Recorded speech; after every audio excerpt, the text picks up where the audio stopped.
PTV के programme नीलाम घर से शोहरत पाने वाले कमेंटेटर और सीनियर फिल्मी अदाकार तारिक अजीज़ का आज लाहौर में इंतकाल हो गया, जबकि इंतकाल के वक्त उनकी उम्र 84 बरस थी।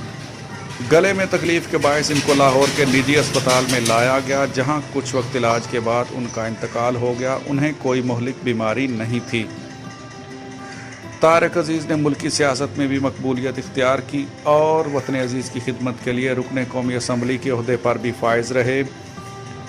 टीवी प्रोग्राम नीलाम घर का नाम तब्दील करके बज़्म तारिक अजीज़ कर दिया गया, जबकि अदाकार व फनकार तारिक अजीज़ शेर व शायरी का भी शौक़ रखते थे। फिल्मी अदाकार के तौर पर तारिक अजीज़ ने मुतअद्दिद फिल्मों में काम किया और शायकीन पर अपनी आवाज़ और अदाकारी का असर छोड़ा।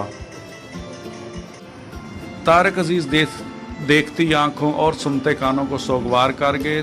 तारिक अजीज़ 1936 में जालंधर में पैदा हुए। पाकिस्तान रेडियो और टेलीविज़न से कैरियर का आगाज़ किया।